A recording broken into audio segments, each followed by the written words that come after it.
Hi guys, welcome back to my channel. Welcome if you are new. My name is Heather. I'm a homeschooling mom of 3 kids, elementary and high school age, one who is going to be graduating soon. And today I'm going to be going over all of the 4th grade curriculum that we used with my youngest Lucy for the previous year. So let's get into it. Okay guys, all this week I am doing curriculum reviews for my 3 kids for what we used over the past year. You'll notice I am in the same shirt for all of them. So we have been using Sonlight since 2010, and typically the way that I use Sonlight is I just go to the next level. However, there is usually, this happened for both Emma and Jack as well, around level D, which is year 1 of 2 of US history, and level E, there's a little bit of a gap. And I think part of that is because I tend to start my kids on the earlier age range for the Sonlight levels. And so there's a bit more maturity needed before you get to level E. And that's just how it has worked out for all of my kids. And Lucy was no exception. So this year, if she were on the traditional path, she would have done Sonlight level E, but we're planning on doing that for 5th grade this coming year, which I will share more about hopefully soon. Hopefully I will have all of my plans done soon.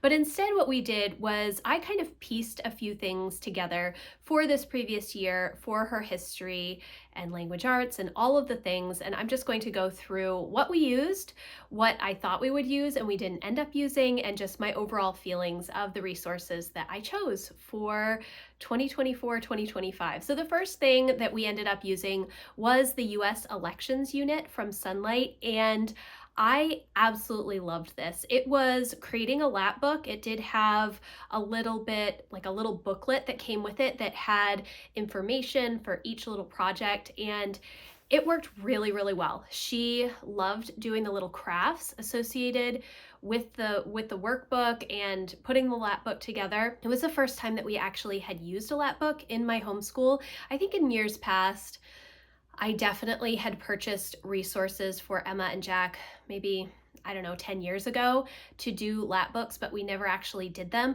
This time we did with the US elections unit, and it was so good, and it makes me think that this coming year, I definitely want to have that as a primary source for Lucy for learning, because she just excelled at it so much and she enjoyed the time, and it wasn't fighting with her, which obviously we don't want to have fighting, we want to have fun. So I really liked that. The next book that I was going to be using with the US elections unit was this United States cookbook that I have. I got it when Emma was maybe, oh gosh, maybe 9 or 10, 11, around there. And essentially it has a section for each state, or a chapter for each state, and a little bit of information about the state flag, bird, all of that kind of stuff, and then a couple of recipes from that particular state. And we used this book and went through several states when Emma was younger, and I thought that that would be a perfect thing to do with Lucy this year. We just didn't get to it, and that was 100% okay. It was kind of just an added extra thing that I wanted to do, but we did not get to it, and I actually think that I will probably end up using it this year with level 2 of 2 of US history for Lucy. I think that it will fit really well with that. And then the last part of her history, social studies subject that we were going to focus on this year was the 50 states unit study. I was going to use some from the Waldock Way, because I had that unit study, and then Sonlight also has a unit study on the 50 states. However, it might be a free unit study. I have to look again. I will leave it linked for you. Essentially, I believe you just pick your state and you kind of go through a bunch of things for just one particular state. There was a book that we did use, this 50 states book, and we went through some of it, but again, I just did not have time, and so we ended up not using as much of that as we probably could have, and mainly focused on the elections unit and kind of just government overall, because my older 2 were doing guest hollow government economics and personal finance, and Lucy did actually listen in on a lot of the government stuff, so, which was kind of funny. She was just like sitting there while I was reading. So, you know, she was still getting a lot of information about how our elections work, how the government is set up overall, and I thought that it was a really good year for that, especially with the election in this past November. So overall, I feel like we went 1 for 3 with the resources that I chose, but what we did worked really, really well. And I learned some new things about how my youngest learns, and that was the most helpful part. For her English and language arts, we use Sonlight Level 4 language arts, which is not necessarily associated with one of their levels of curriculum. They used to be called cores, but now they're called levels. Once you get to level D, the language arts partners with the history curriculum in that level. But up through level C, you get to choose kind of your own language arts level. And I knew that when she did level D, she was not ready for level D language arts. And so we used level 3 language arts that year.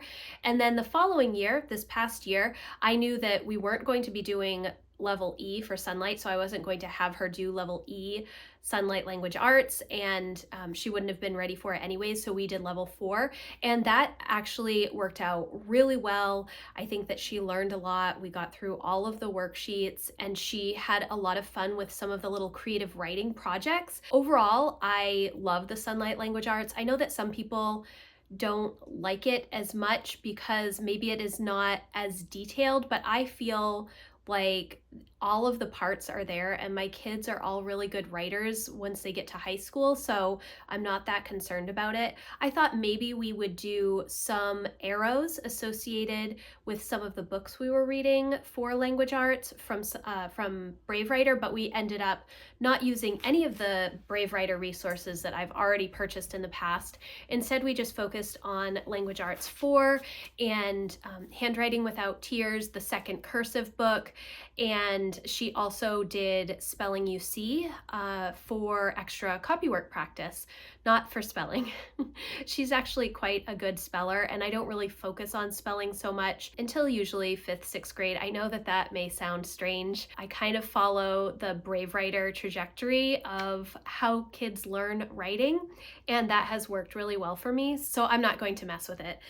Then for math, she did Singapore level 4A and 4B for math, and she did a great job. However, a couple of months into the year, she really wanted to do teaching textbooks, and so I had her do the placement test, and she placed in level 5 of teaching textbooks. We set her up for level 5, and she kind of did that with Singapore math, and I loved this approach. And I know that it sounds excessive for math curriculum, but the way that Singapore and Teaching Textbooks 5 kind of work together, it was really good. So we would teach the concept through the Singapore method, and then when she would come in to do teaching textbooks, it was reiterating the same concepts along the same trajectory. And so that was really helpful. She loves teaching textbooks. She loves all the little stickers and animations and changing the wallpaper and all of that information. So I think that it was helpful. Most likely we are going to continue with teaching textbooks for this coming year. I will have her take the placement test again because we only got maybe 2/3 of the way through the teaching textbooks level. We finished level 4 Singapore, but we did not finish the level 5 teaching textbook. So I just want to make sure that she doesn't need to finish up teaching textbooks 5 before she moves to level 6. So we'll do the placement test again, but I was really pleased with this kind of combination model, and I do not expect her to do every bit of both of those programs. I kind of combine them. She does do the majority of the problems in the Singapore workbooks. However, there are also additional problems in the textbook, and there are additional problems that she can do in the teacher guide that comes with it for homeschoolers. And so we don't necessarily do all of that. There is a way to make it work, and we have just found a system that works well for us, or at least it did this past year. Everything is always subject to change, but we really enjoyed Singapore, which is what we started the year with, and then adding in Teaching Textbooks 5 was a lot of fun as well. So then for her science this past year, we did another science intensive summer. It was very nature-based. We did a lot of outside stuff, nature journaling, building things with all of the, I'm looking out my windows right now, all the little rocks and leaves and sticks and things that you can find in our yard and in the woods around our house. So overall, I really, really like that. I did think that I would be doing the coding workbook, the Scratch coding workbook with her this year, but I did not end up using that. I think that I will push it to this coming year. I do, this is a little bit of a preview for next year's curriculum choices. We are doing the health and human anatomy unit from Sonlight, and that is a full year curriculum. But so I wasn't planning to do a science intensive summer this year, but over the past couple of weeks, Lucy has asked me several times if we're doing the science intensive summer. And so I think that I'm probably going to bring that back for another year, and we will see how it goes. I may start the health and human anatomy earlier, or we may just wait to start that in the fall and do more nature-based stuff. She wants to raise butterflies again. And I think actually last week, I think it was last week when I did my wrap up end of year questions, I was talking about some of the butterfly stuff that she did, but that was actually 2 summers ago. It wasn't this past summer. So they all kind of run together, but we do similar things each year and just choose new resources from the library. That science intensive summer is something that I did with my older two when they were in elementary as well, and it was a lot of fun. It gave us an opportunity to try a bunch of different things. I didn't necessarily feel like in elementary school they needed to follow a particular year-long science curriculum. I thought it was more about exposure and experiments and just having fun, and that's kind of been how I've felt through all of my kids for elementary age science. So overall, our year was good. I think that next year is going to be a little more challenging when it comes to choosing books for Lucy for literature, because she's not as much of a fan of the historical literature, which Sonlight starts to incorporate again with level D. And since we're probably going to be using level E next year, a lot of that will be similar historical fiction, and so I may have to branch out and try and find some new books. But overall, I think that our year went really well.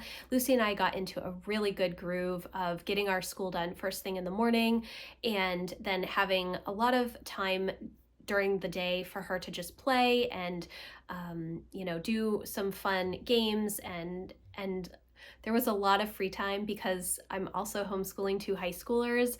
That was a little bit challenging, which I did talk about in that wrap up questions video as well. And so I may need to figure out some new things for her to do, but she's really great when we just start at 8:39 and just go right until 10:30 and finish up her school, and then I transition into school with Jack and Emma at 10:30. So overall, it was a really good year, and I'm pleased with the resources, especially that US elections lap book. I think that that was probably one of the best parts of our year this year. So really glad that I tried that out. So thank you guys so much for watching. Stay tuned for Jack and Emma's videos, which will be coming as the week progresses.